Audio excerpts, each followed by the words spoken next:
Assalamualaikum warahmatullahi wabarakatuh. Selamat pagi, selamat bergabung di Cek Podcast LPMPP. Bagi Anda yang baru pertama kali mendengarkan, kami ucapkan selamat datang di CPL, gudangnya berita, wawasan, dan edukasi. Sobat CPL, kali ini kami akan membahas topik yang sangat menarik, yaitu terkait dengan pertanian perkebunan presisi. Sobat CPL, beberapa tantangan pertanian dan perkebunan di masa kini dan masa datang, diantaranya yaitu perubahan iklim, makin susutnya lahan pertanian disertai makin bertambahnya penduduk dunia, sementara itu kualitas tanah makin buruk dibarengi dengan debit air yang menipis.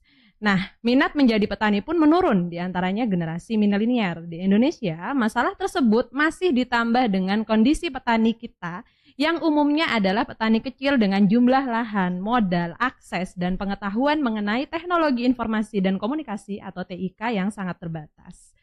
Keberadaan pertanian dan perkebunan bagi Indonesia ini adalah sesuatu hal yang sangat vital karena menjadi mata pencaharian mayoritas penduduknya dan menyangkut hajat hidup banyak orang. Maka pertanian perkebunan presisi yang berbiaya rendah namun mudah penggunaannya menjadi salah satu alternatif untuk menjawab tantangan dunia pertanian dan perkebunan kita. Adopsi pertanian presisi dan penerapannya di sektor pertanian perkebunan dapat menjadi salah satu upaya untuk mencapai produksi yang optimal. Alhamdulillah hari ini kita kedatangan tamu yang merupakan profesor di bidang pertanian presisi, yaitu Profesor Bayu Taruna Wijaya Putra PhD. Assalamualaikum Prof. Waalaikumsalam warahmatullahi wabarakatuh. Alhamdulillah hari ini kita bisa ketemu. Prof akan membahas terkait dengan pertanian perkebunan presisi. Gimana kabarnya Prof? Sehat Prof? Alhamdulillah sehat Mbak. Wah, kelihatan segar sekali nih ya Prof ya, pakai baju undangannya. warna kuning loh. Oke, untuk menghemat waktu langsung saja nih ya Prof ya, kita bincang-bincang nih lebih dalam gitu ya, mengupas sampai tuntas terkait dengan pertanian perkebunan presisi. Pertanyaan yang pertama nih ya Prof ya. Nah, apa sih Prof yang dimaksud dengan pembelajaran dalam konteks pertanian perkebunan presisi, Prof? Kan begitu Iya, ya, betul, industrialisasi betul. perkebunan, maka kita cari solusinya untuk mengatasi permasalahan yang ada di perkebunan tersebut dengan Iya. memanfaatkan teknologi pertanian presisi. Iya. Maka jadilah mata kuliah pertanian perkebunan presisi. Nah, kita Oh. tahu bahwasanya perkebunan itu merupakan bagian dari pertanian juga. Karena cakupan dari pertanian itu cukup luas. Mulai dari pertanian itu sendiri, kemudian perkebunan, kehutanan itu merupakan pertanian. Oh, itu masuk juga Perikanan juga pertanian juga Oh. begitu. Jadi cukup luas gitu. Maka di sini di Universitas Jember, karena salah satu visi misi dari Universitas Jember adalah pertanian industrial, fokusnya ke perkebunan, apalagi di Universitas Jember, di Kabupaten Jember ini hampir semua produk perkebunan itu ada. Mulai dari teh, coba ada kan di dataran tinggi, kemudian kopi robusta ada, kopi arabica pun ada, karet, sengon, dan banyak sekali apa namanya komoditas perkebunan yang ada di Kabupaten Jember. Mungkin itu. Oke. Nah, kira-kira kenapa nih Prof kok pembelajaran pertanian perkebunan presisi menjadi sangat penting? Nah, tadi sudah disinggung sih sebenarnya karena untuk mendukung salah satu visi gitu ya, di mana visi dari Universitas Jember itu bunyinya adalah pertanian industrial gitu ya Prof. Nah, terutama dalam menghadapi tantangan pertanian modern gitu ya Prof. Nah, apa sih gitu pentingnya gitu ya sampai ini harus ada seperti itu? Oke, baik. Jadi banyak sekali faktor mengapa pertanian presisi itu sangat dibutuhkan saat ini, Mbak. Yang tadi disampaikan oleh Mbak Raffi, bahwasanya pertumbuhan penduduk cukup masif ya, pertumbuhan penduduk, apalagi di Indonesia ya saat ini penduduknya hampir mencapai 300 juta. Nah, kalau itu tidak dibarengi dengan percepatan produksi pangan, produksi bahan pangan, maka kita makan apa begitu. Nah, salah satu yang bisa kita lakukan adalah pemanfaatan teknologi. Nah, teknologi itu banyak sekali yang bisa kita adopsi untuk pertanian presisi, Mbak. Mulai dari teknologi sensor, kemudian teknologi artificial intelligence, machine learning, deep learning, kemudian ada teknologi remote sensing, GIS. Jadi semua macam teknologi, ada mekatronika juga, itu kita adaptasi untuk memecahkan permasalahan yang ada di sektor pertanian. Karena banyak sekali, terutama di Indonesia, Mbak Raffi, sampai saat ini di Indonesia itu implementasi pemanfaatan teknologi, terutama teknologi pertanian itu sangat minim banget. Gitu. Maka dari itu kita mencoba untuk mendorong petani yang ada di Indonesia untuk bisa beradaptasi dengan pesatnya perkembangan teknologi yang ada di dunia ini. Gitu. Oke, nah tadi disinggung sedikit ya Prof ya. Pertanian presisi itu kan disebut sebagai salah satu solusi untuk mencapai produktivitas optimal dengan input yang minimal dan berkelanjutan gitu ya. Nah, kemudian tadi disinggung juga terkait pemanfaatan TIK-nya tadi seperti remote sensing, GIS, dan AI gitu ya. Nah, bagaimana sih proses penerapannya gitu ya Prof ya? Penerapannya di lapangan atau dalam proses pembelajaran mungkin? Bagaimana cara Prof Bayu menyampaikan hal tersebut? Gitu. Oke, baik. Terima kasih Mbak Raffi. Jadi hal yang pertama mungkin kami lakukan berkaitan terkait pengembangan kebutuhan atau penyelesaian masalah adalah kita sebenarnya perlu belanja masalah terlebih dahulu, Mbak Raffi. Belanja masalah gitu. Karena kan tujuan dari teknologi adalah untuk memudahkan pekerjaan manusia. Apapun itu, baik itu di bidang pertanian, kesehatan. Jangan sampai dengan adanya teknologi itu justru menambah beban. Nah, itu nggak boleh. Jadi konsep itu yang harus kita tinggalkan gitu.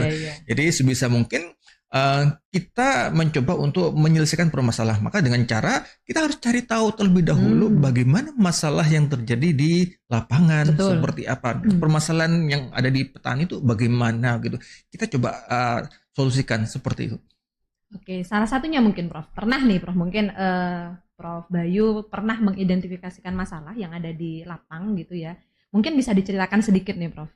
Bagaimana kemudian Prof Bayu bisa menuntaskan masalah tersebut gitu dengan mengaplikasikan TIK tadi gitu. Ya, kalau dikatakan menuntaskan ini masih belum masih belum. Masih akan awal. Menuju gitu ya. Karena begini, Indonesia itu resourcesnya sangat banyak. Sangat banyak dan potensi ini bisa kita eksplor sedemikian rupa mulai dari padi aja. Permasalahan di padi pun sampai saat ini kan masih belum tuntas gitu. Kemudian masalah di perkebunan, kemudian karet misalnya, atau permasalahan di tanaman kopi, kakao itu setiap komoditas itu punya permasalahan masing-masing. Maka itu yang harus kita fokuskan terlebih dahulu. Kita ingin menyelesaikan permasalahan di sisi mana terlebih dahulu. Makanya di Universitas Jember kan ada mungkin kelompok research yang fokusnya pada kopi, yang fokusnya pada kakao begitu. Maka itu tujuannya adalah memfokuskan supaya topik penelitian tidak kemana-mana, hanya fokus pada komunitas tersebut. Dan harapannya itu bisa menyelesaikan permasalahan yang ada di lapangan. Nah, ini tadi berkaitan dengan contoh yang tadi yang diminta oleh Mbak Raffi. Seperti apa sih contohnya? Sebenarnya banyak banget kasus per kasusnya Mbak mengenai permasalahan yang ada di masyarakat. Yang pertama contoh yang simple ya, yang simple terjadi di masyarakat dan atau bahkan ini dilakukan oleh perusahaan BUMN seperti PT PN juga. Nah, contohnya misalnya ketika melakukan taksasi. Tahu kan taksasi? Apa taksasi taksasi lingkar pohon. Nih, lingkar pohon. Lingkar pohon ya tujuannya adalah untuk mengidentifikasi apakah ini umur itu ya? Bukan. Ya mengidentifikasi umur dan juga mengidentifikasi apakah ini perlu ditambahin pemupukan atau tidak atau apakah perlu treatment yang lain. Taksasi itu macam-macam. Misalnya penghitungan jumlah yield yang ada, misalnya berapa jumlah kakaonya, berapa jumlah kopi. Nah, itu kan biasanya dihitung secara manual. Iya, nah, betul. Contoh kasus yang tadi saya sebutkan pertama adalah taksasi berkaitan dengan diameter batang. Diameter batang tanaman kakao atau tanaman kopi, tanaman karet begitu. Itu penting sekali untuk dilakukan setiap tahunnya. Mengapa demikian? Nah, tujuannya adalah tadi sudah saya sampaikan adalah untuk mentreatment supaya perkembangannya bisa menjadi semakin optimal gitu. Ya, betul. Namun ini dilakukan secara manual, bahkan oleh BUMN sekali. Oh, masih manual masih manual dengan manfaatkan itu tahu kan meteran yang lentur itu yang bisa digunakan oleh penjahit gitu. Kemudian diukur setinggi kurang lebih diameter at breast 1,3 meter, kemudian diukur, dicatat manual. Kemudian setelah itu para surveyor membawa GPS, Mbak. Membawa GPS kemudian di-tag di mana koordinat pohon tersebut. Ya, dicatat lagi secara manual. Kemudian pindah lagi ke pohon berikutnya. berikutnya. Coba kita bayangkan untuk melakukan itu butuh berapa menit? Lah iya. Kalau Nah. ada 1000 pohon, Bro. Nah, kalau ada 1000 pohon. Nah, dan untuk gajinya bagi para surveyor itu cukup minim banget. Iya. Saya mendengar untuk honornya kurang lebih sekitar Rp50 per pohon. Rp50, Bro. Rp50 per pohon untuk sekali pengukuran Lah, itu. Nah, coba bayangkan kalau misalnya 1 menit, kemudian untuk melakukan itu, bayangkan dalam 1 hari berapa yang bisa iya. gitu, berapa pendapatan bagi para pekerjanya. Belum lagi ketika salah penulisan. Nah, itu salah. Kan error human kan pasti ada ya, Prof. Nah, ya? itu menjadi masalah begitu. Maka berasal dari itu kita mengembangkan mengembangkan suatu teknologi, suatu alat yang tujuannya adalah untuk memudahkan untuk taksasi pengukuran diameter tanaman dan juga koordinatnya begitu. Itu alatnya sudah jadi, kami ada prototipenya dan harapannya ini kami masih terus uji. Itu masih prototipe ya, Prof? Ya? Masih prototipe dan sebenarnya ada beberapa prototipe yang bisa kita pakai, tinggal kita cek mana yang paling suitable untuk bisa diterapkan di masyarakat. Gitu. Apa itu namanya, Bro? Apa ya? Agrimeter. Agrimeter namanya itu ya, agrimeter, saya sempat baca soalnya. Ya, agrimeter yang tujuannya untuk mengukur diameter batang. Gitu ya. Nah, itu berbekal dengan aplikasi yang kami kembangkan dengan menggunakan aplikasi Android, kemudian mendapatkan input dari sensor yang kami kembangkan, kemudian terekam di situ. Nah, ya. Kemudian koordinatnya juga terekam. Gitu. Wah, kan menarik. Dan itu prosesnya kurang lebih sekitar 10 detik sudah bisa kita dapatkan untuk satu pohon. Untuk satu pohon. Kemudian pindah lagi. Kan lebih efektif dan efisien. Nah, gitu. itu apa kira-kira di setiap batang pohonnya itu berarti harus dipasang alat? Tidak agrimeter. perlu. Nggak perlu ya, Prof? Ya? Tidak perlu. Jadi surveyornya pekerjanya hanya membawa satu alat aja, kemudian pindah lagi. Gitu aja. Begitu ceritanya.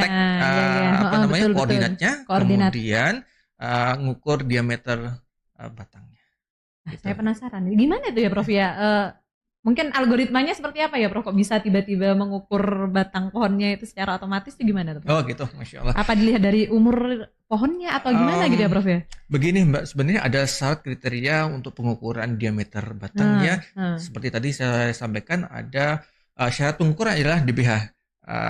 Diameter at breeze. Diameter at breeze kurang lebih setinggi 1,3 tadi ya. 1,3 meter begitu. Jadi setiap tahunnya kita ukur gitu berapa perkembangan dari tahun ke tahun. Gitu. Sehingga ketika kita masukkan ke aplikasi, kita tahu seperti apa sih perkembangan dari masing-masing tanaman itu, apakah relatif landai atau perkembangannya sangat pesat gitu. Kalau ini kayak peramalan gitu bukan sih, Prof? Kurang lebih seperti itu. Meramalkan kan berarti ya. Mengestimasi. Iya, mengestimasi. Tapi hasil pengukurannya itu kira-kira tepat atau seperti apa nih, Prof? Ya. Udah pernah diuji tidak dengan hasil yang manual tadi? Betul. Tentu saja ini ada beberapa paper yang sudah saya tulis ya dengan tim juga. Ya, akurasinya cukup bagus gitu. Akurasinya jadi, ya, Prof ya. Dengan R-square lebih dari 0,9 cukup bagus kan? Iya, sudah cukup bagus itu. Wah, menarik. Itu salah satunya gitu. Karena banyak sekali aplikasi yang kami kembangkan juga seperti alat ukur untuk kebutuhan nutrisi tanaman berdasarkan level kehijauan daun daunnya. Khusus untuk tanaman kopi, kakao itu yang kami sudah punya database-nya. Tinggal menambahkan beberapa database untuk tanaman-tanaman yang lain gitu. Yang tujuannya adalah untuk mengestimasi berapa jumlah kebutuhan pupuk yang harus diberikan pada masing-masing tanaman. Nah, kalau di luar negeri itu Mbak, untuk tanaman pangannya ya mereka karena lahannya luas, cukup luas, sehingga mereka memanfaatkan boom sprayer. Jadi sekaligus melakukan sensing dan juga sekaligus memupuk tadi ya. Memupuk pakai semprotan. Tapi di Indonesia itu rasanya sulit ya. Apa karena biayanya mahal mungkin? Bukan, karena emang yang pertama area yang dimiliki oleh masing-masing petani kan terbatas. Betul. Ya, nggak luas ya. Kalau di luar, misalnya di US, di Europe ataupun di Australia, areanya kan cukup luas itu, sehingga cukup dihandling satu orang pun selesai. Tapi kalau di Indonesia tidak bisa seperti itu. Mungkin di petani kecil punya lahan 1 meter persegi ya sudah alhamdulillah kan begitu kan, nggak mungkin mau pakai yang high tech seperti itu. Maka dari itu salah satunya adalah kita mencoba untuk mengembangkan low cost system ya. Jadi itu cocok yang berbiaya murah dan itu affordable untuk dibeli oleh petani. Nah, selama ini kan kayaknya petani-petani kan manual gitu kan ya Prof ya. Nah, apa pernah ya Prof ya melakukan pengabdian nih ya atau sosialisasi lah terkait dengan alat yang sudah Prof Bayu kembangkan dengan tim gitu ke petani? Ya, ada sih beberapa kelompok tani, tapi permasalahannya begini Pak. Apa itu? Permasalahannya, nyamanan manual bae Pak. Gitu. Apa itu ya? Lebih biasa dengan gunakan manual gitu. Jadi intinya gimana cara mereka supaya bisa establish untuk memanfaatkan alat itu sih. Jadi perlu ada pendampingan terus menerus. Betul. Tidak hanya sekali aja, tapi mungkin perlu ada pendampingan sampai 2-3 musim gitu. Ketika mereka bisa merasakan itu ya saya yakin mereka mau berubah ke situ. Nah, kan belum tahu nikmatnya kan, Bro. Betul. Masih enak kayak manual gitu ya. Cuman masalahnya sepertinya ya, Prof, betul atau tidak nih pemikiran saya. Kalau misalkan beralih ke yang teknologi tadi ya, full teknologi gitu ya, misalkan di ruang di lahan pertanian, nanti apakah akan mengurangi petaninya gitu ya Prof? Karena sudah dibantu dengan alat tadi, jadi petaninya nggak usah banyak-banyak gitu, betul nggak kayak gitu Prof? Kalau mengurangi ya tidak juga Mbak, enggak gitu, karena sebenarnya begini, itu hanya alat bantu berarti alat bantu si petaninya tadi. Ya, alat gitu bantu ya. Si petani. Iya, tapi ada efek samping itu juga itu sih. Efek sampingnya ya kan Prof ya. Begitu. Paling enggak kan begini, ini bisa menyelesaikan permasalahan di mana banyak generasi muda yang enggan menjadi petani. Nah, itu masalah utamanya. Nggak keren gitu. Nggak keren gitu ya. Atau mungkin honornya sedikit gitu dibandingkan bekerja di luar ya. Mungkin mereka banyak urbanisasi. Itu permasalahan utamanya. Nah, itu permasalahan utama. Terus gimana itu kalau nanti para petani-petani mudanya nggak ada lagi nih? Kita memberikan edukasi kepada terutama mahasiswa kita, terutama yang ada di Fakultas Teknologi Pertanian yang kebetulan saya mengampu mata kuliah itu, saya sampaikan juga bahwasanya ya dengan memanfaatkan teknologi itu memungkinkan kita bisa meningkatkan output dengan input yang yang baik juga begitu. Jadi dengan memanfaatkan teknologi itu bisa menghasilkan output yang optimum begitu. Jadi banyak sekali bukti-bukti baik dari yang telah dilakukan oleh petani yang ada di luar sana dengan memanfaatkan teknologi. Jadi paling enggak mereka bisa punya mindset yang bagus terlebih dahulu. Nah, itu tadi. Nah, berarti itu salah satu nih ya tips gitu atau yang dilakukan nih oleh Prof Bayu untuk memperkenalkan konsep pertanian perkebunan presisi di dalam kelas gitu ya Prof ya. Salah satunya tadi menggugah mereka bahwa menjadi petani itu juga oke gitu ya kalau misalnya kita bisa mengembangkan TIK di mana bisa menghasilkan output yang bagus apabila inputnya itu oke gitu tadi yang disampaikan oleh Prof Bayu. Nah, kira-kira metode pembelajaran apa nih Prof yang biasa Prof Bayu gunakan atau yang tepat gitu ya dalam kita mentransfer pengetahuan kita terkait dengan pertanian perkebunan presisi di dalam kelas gitu Prof? Oke, jadi metode pembelajaran yang kami lakukan adalah research based method begitu.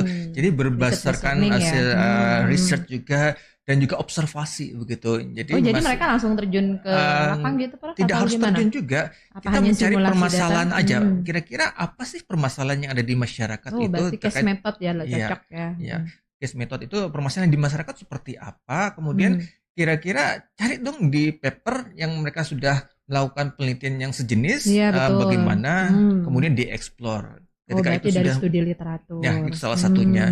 Ataupun bertanya langsung ke petaninya, Pak punya masalah apa begitu. Jadi langsung ke lapangan, jadi implementatif.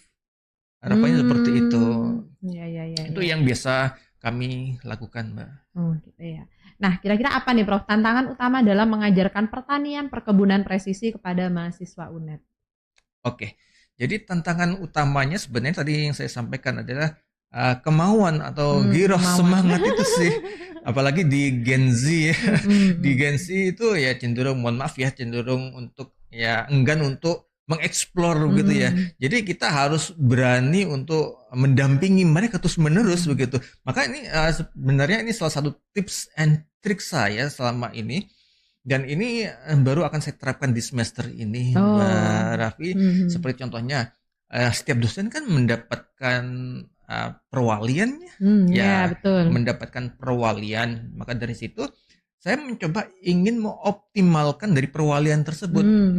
Seperti bagaimana ketika saya studi di luar, S2, S3, dosen wali itu sebagai dosen pembimbing nantinya. Sekaligus jadi dosen pembimbing untuk tugas akhirnya. Maka dari itu di awal kita berikan bekal-bekal berkaitan dengan pertanian presisi, teknologi. Makanya kami melakukan weekly meeting pada mereka. Jadi weekly meeting apa? Mereka suruh misalnya untuk mereview paper atau baca buku. Coba terangkan ke kami sehingga bisa ada transfer knowledge. Dan juga kami berikan pelatihan-pelatihan kepada mereka. Kami wajibkan untuk angkatan semua mahasiswa saya, perwalian saya itu kami wajibkan untuk menempuh course di luar, entah misalnya di online begitu. Kami danain, kami biayain gratis, tapi dengan catatan mereka wajib transfer knowledge ke perwalian saya, adik angkatannya begitu. Jadi setiap pekan seperti itu. Jadi transfer knowledge. Dan sekaligus saya mendampingin apakah sudah benar, kalau sudah benar, oke lanjutkan begitu. Jadi paling enggak mahasiswa bimbingan saya, perwalian saya sudah mendapatkan insight di awal. Jadi nggak perlu menunggu nanti skripsi. Nah itu. Paling enggak mereka tergugah motivasinya. Karena tentu saja masing-masing dosen punya tips and trick ya. Ini merupakan salah satu tips and trick yang saya lakukan dan alhamdulillah mudah-mudahan ini bisa efektif. Dari komunikasi dengan bimbingan ya alhamdulillah ini mereka senang dan semangat begitu. Kita biayain semua bahkan untuk pembiayaan riset ya tentu saja semua dari dosennya begitu. Jadi mereka tinggal menjalankan hanya fokus belajar begitu. Enak nih kayaknya nih Prof. Oke, nah tadi kan disinggung sedikit terkait dengan visi misi dari Universitas Jember di mana ada kata kuncinya yaitu pertanian industrial gitu ya Prof ya.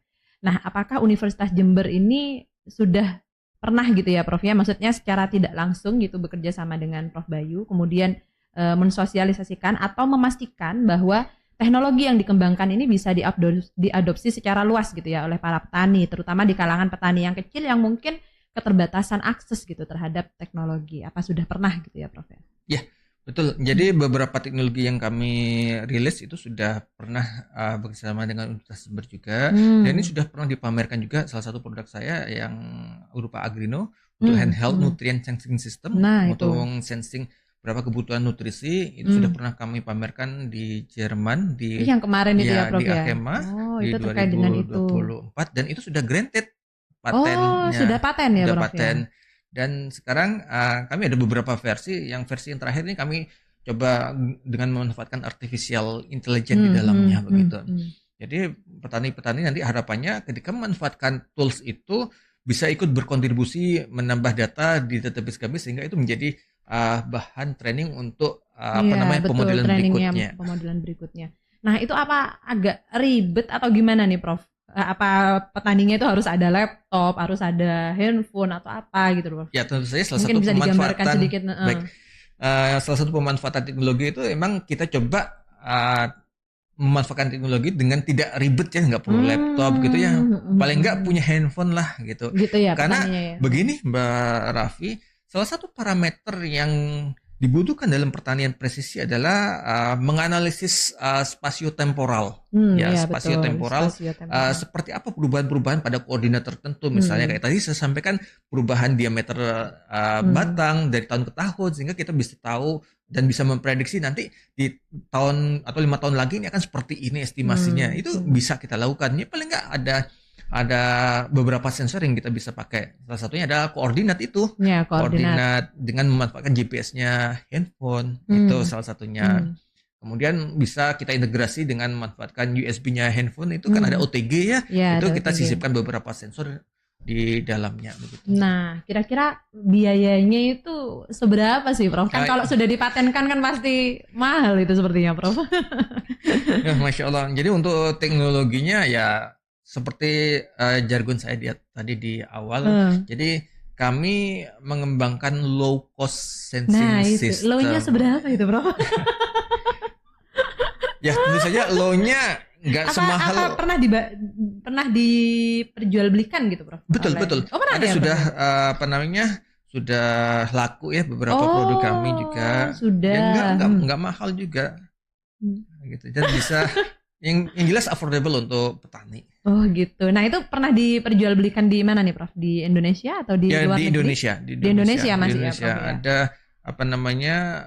institusi yang beli alat yang kami kembangkan juga. Oh, berarti bukan petani lokal nih yang membeli, tapi lebih ke Dulu pernah instansi. kami coba ke petani ataupun kelompok tani, ya itu mereka prefer ya manual. Nah gitu itu sih. mungkin karena sudah dalam jangka waktu lama mereka ini ya sudah mendarah daging gitu ya. Kalau manual itu udah lebih cepat lah ya wis ini udah tekniknya gitu. Jadi mau pindah juga susah ya, Prof ya. Betul. Maka tadi saya sampaikan bahwasanya ini perlu pendampingan paling nggak 2-3 musim lah gitu, sehingga mereka merasakan dan bisa menganalisis, sehingga bisa membandingkan gitu ya, Prof. membandingkan. Ternyata kok ini ya lebih mudah ini. Ya. Betul. Iya, jadi pertanian presisi cukup luas, Mbak. Ini masih salah satu komoditas. Belum lagi pemanfaatan teknologi seperti drone. Nah, drone itu juga bisa digunakan untuk? Bisa, sangat bisa. Saya kira cuma untuk moto itu. Oh, enggak. Jadi bisa dilakukan untuk pemetaan juga, untuk pengukuran tinggi pohon, pengukuran terestrialnya itu bisa. Iya. Tadi kalau yang salah satu yang sudah dipatenkan itu adalah yang untuk mengukur nutrisi tumbuhan. Betul. Tadi ya, nutrisi tumbuhan. Wah, berarti kalau SIG itu apanya sih, Prof? SIG itu alatnya atau? SIG sistem informasi geografis. Oh, sistem informasi atau GIS ini sama. Nah, itu salah satu teknologi yang dipakai di dalam pertanian presisi. Karena dalam pertanian presisi itu semua teknologi kita pakai, Mbak. Mekatronika, GIS, remote sensing, artificial intelligence, kemudian machine learning, IoT. Semuanya ada gitu. Bahkan kalau berarti di luar keren petaninya sebenarnya, Prof. Seharusnya. Kan kalau di luar itu, Mbak Raffi, kalau di luar itu memang ada prodi yang emang khusus remote sensing gitu, membahas remote sensing aja. Tapi di sini di Fakultas Teknologi Pertanian itu membahasnya hanya fokus pada pertanian presisi. Pertanian presisi ya, memang involve semua teknologi gitu untuk mengatasi permasalahan pertanian. Wah, menarik sekali nih ya, Prof ya. Nah, mungkin ini pertanyaan terakhir nih ya, Prof ya. Nah, kira-kira apa sih harapan Prof Bayu gitu ya untuk masa depan Universitas Jember dalam perannya mengembangkan pertanian presisi dan bagaimana universitas ini dapat terus berkontribusi pada sektor pertanian dan perkebunan di Indonesia, Prof? Baik. Jadi harapannya yang pertama adalah kita melakukan transfer knowledge kepada anak didik kita gitu, supaya mereka bisa familiar terhadap teknologi-teknologi yang nantinya bisa dimanfaatkan untuk pertanian gitu. Karena dengan pertanian atau dengan memanfaatkan teknologi itu kita bisa meningkatkan value added dari hasil pertanian itu sendiri. Itu yang pertama. Kemudian yang kedua adalah berkaitan dengan resources yang ada di Indonesia. Seperti yang tadi sudah saya sampaikan, sumber daya di Indonesia itu sangat banyak sumber daya alamnya gitu. Maka dari itu perlu ada teknologi di sana, karena untuk penerapan pertanian presisi itu penerapannya harus site specific crop management system. Artinya teknologi itu memang spesifik, tidak bisa dipakai di yang lain gitu. Memang khusus. Misalnya pemodelan untuk hama penyakit kopi, misalnya hama penyakit A misalnya. Ya itu nggak bisa diterapkan untuk kakao. Iya, betul. Jadi site spesifik. Jadi butuh banyak teknologi. Jadi kami berharap para generasi muda yang mungkin baru mengawali kuliah di sini perlu perlu meningkatkan wawasan berkaitan dengan pertanian presisi sendiri. Karena kita tahu Indonesia resource-nya cukup banyak atau bahkan sangat banyak ya resource-nya, mulai dari air, kemudian kehutanan, perikanan, itu cukup banyak, sehingga kita perlu mengoptimalkan pemanfaatan teknologi untuk menyelesaikan permasalahan yang ada di Indonesia, terutama di bidang pertanian. Gitu ya. Oke, mungkin itu tadi penutup dari pertemuan podcast kita kali ini, Prof. Nah, tapi mungkin kita bisa ada podcast lagi nih, Prof. Saya penasaran masih dengan bentuk alatnya itu seperti apa. Nanti Boleh. mungkin bisa dibawa dan Kita bisa didemonstrasikan gitu ya, Prof ya. Jadi mungkin sekaligus juga ini menjadi salah satu cara kita gitu ya untuk mensosialisasikan alat itu tadi gitu ya, Prof ya, ke masyarakat umumnya seperti itu ya, Prof ya. Jadi kita bisa nih untuk podcast yang part kedua. Baik, terima kasih ya Prof Bayu ya atas ilmu yang telah disampaikan kepada kami. Sehat selalu Prof. Sama-sama, dan Mbak. Terus berkarya nggih Prof ya. Baik, terima kasih Sobat CPL yang telah mendengarkan podcast kita hari ini. Terima kasih telah bergabung gitu ya dan juga mendengarkan pembahasan yaitu pertanian perkebunan presisi. Kami berharap diskusi ini dapat memberikan wawasan yang berharga tentang pentingnya implementasi teknik atau konsep pertanian perkebunan untuk mendapatkan produktivitas tinggi dengan input yang minimum, efisien dan berkelanjutan pada tanaman pertanian dan perkebunan. Mungkin itu saya akhiri seperti biasa dengan pantun dari Irian Banyak Cendrawasih, roti mengembang diberi ragi. Cukup sekian, terima kasih. Semoga esok berjumpa lagi. Wassalamualaikum warahmatullahi wabarakatuh. Jangan lupa tinggalkan like, komen, dan subscribe. Cek podcast LPMPP, berita, wawasan, dan edukasi.